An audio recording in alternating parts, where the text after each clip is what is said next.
প্রেমিককে বিয়ে করতে চেয়েছিলেন নার্সিং পড়ুয়া, কিন্তু প্রেমিক রাজি হননি। আর এই নিয়ে সম্পর্কে টানাপোড়েন। সেই অবসাদ থেকে আত্মহত্যা নার্সিং পড়ুয়ার, এমনই সন্দেহ পুলিশের। আর এই বিষয়ে নিশ্চিত হতে তারা ময়নাতদন্তের রিপোর্ট আসার অপেক্ষায়।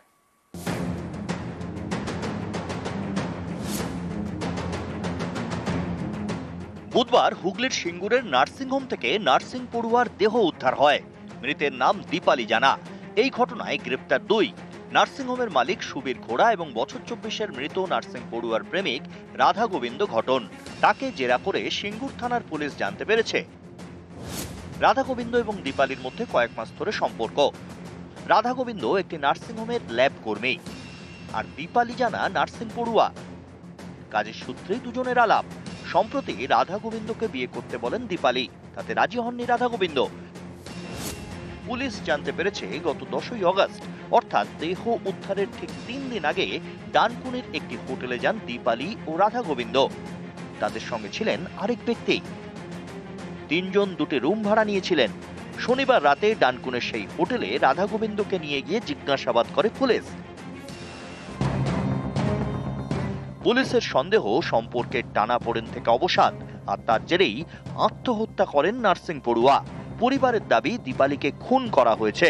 শনিবার পরিবারের দাবি মেনে কল্যাণী এমসে নার্সিং পড়ুয়ার ময়নাতদন্ত হয়। নার্সিং পড়ুয়ার দেহ উদ্ধার হয় সিঙ্গুরের নার্সিংহোম থেকে। 11ই আগস্ট থেকে এই নার্সিংহোমে তিনি কাজ করছিলেন, আর 13ই আগস্ট সেই নার্সিংহোম থেকেই তার দেহ উদ্ধার। এই ইস্যুতে বৃহস্পতিবার থেকে দফায় দফায় বিক্ষোভ দেখায় সিপিআইএম বিজেপি। বাড়ির লোকের অনুমতি ছাড়াই বডি বার করে নেওয়া হয়েছে। দুপুর 2:30টা পর্যন্ত ওই তরুণীর মুখ দেখতে দেওয়া হয়নি বাড়ির লোককে। সুতরাং একটাই যে ধামাচাপার প্রক্রিয়া যে প্রশাসনের পক্ষ থেকে চলছিল, যার কারণেই কিন্তু আমরা রাস্তায় নেমেছিলাম। আজও আমাদের দাবি ওটাই, যে দাবি স্বচ্ছ তদন্ত হোক। তৃণমূল মৃত্যু নিয়ে রাজনীতি করতে পারে, বিজেপি কোনো মৃত্যু নিয়ে রাজনীতি করে না। সিঙ্গুরের নার্সকে মৃত্যুকে নিয়ে যেভাবে একটা নোংরা রাজনীতি বিজেপি এবং সিপিএম করছে, কারণ সেটা কাম্য নয়। ওনাদের কথা মতোই ময়নাতদন্ত হয়েছে এবং পরবর্তী পর্যায়ে পুলিশ প্রশাসন রয়েছে, তারা তদন্ত করছে, কারণ দুজনকে গ্রেপ্তার করেছে। আশা করছি আগামী দিনে সঠিক তথ্য বেরোবে। সিঙ্গুর থেকে রানা কর্মকার, নিউজ 18 বাংলা। বটবকে বিহারে রাহুল গান্ধীর র্যালি, ভোটার অধিকার যাত্রা, সঙ্গী তেজস্বী যাদব। রাহুলের সঙ্গে একই মঞ্চে লালু প্রসাদ যাদব।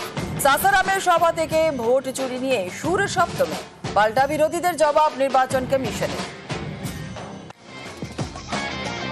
आखिरी साजिश ये है कि बिहार में एसआईआर करके नए वोटरों को जोड़कर, वोटरों को काटकर ये बिहार का चुनाव चोरी करें। जब चुनाव आयोग के कंधे पर बंदूक रखकर भारत के मतदाताओं को निशाना बनाकर राजनीति की जा रही हो, तो आज चुनाव आयोग सबको स्पष्ट करना चाहता है कि चुनाव आयोग बिना किसी भेदभाव के चट्टान की तरह खड़ा था, खड़ा है और खड़ा रहेगा।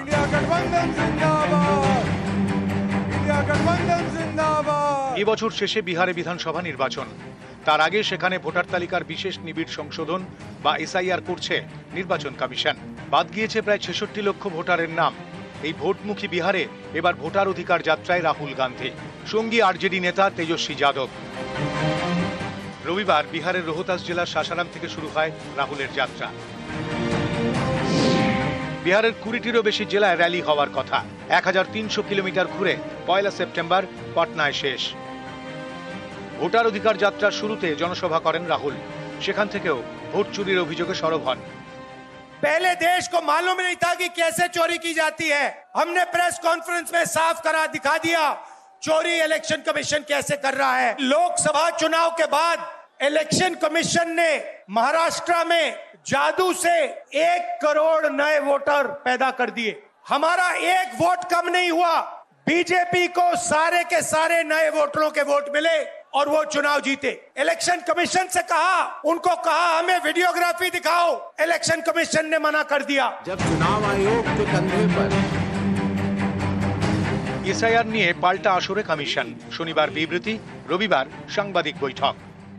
जब चुनाव आयोग के कंधे पर बंदूक रखकर भारत के मतदाताओं को निशाना बनाकर राजनीति की जा रही हो तो आज चुनाव आयोग सबको स्पष्ट करना चाहता है कि चुनाव आयोग निडरता के साथ सभी गरीब, अमीर और सभी धर्मों के मतदाताओं के साथ बिना किसी भेदभाव के चट्टान की तरह खड़ा था, खड़ा है और खड़ा रहेगा। चुनाव आयोग के लिए न तो कोई विपक्ष है, न तो कोई पक्ष है, सब समकक्ष हैं।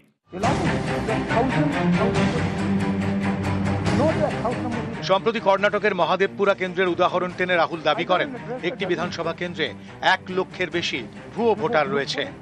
कर्नाटक में एक लोकसभा एक विधानसभा में हमने इंक्वायरी शुरू की।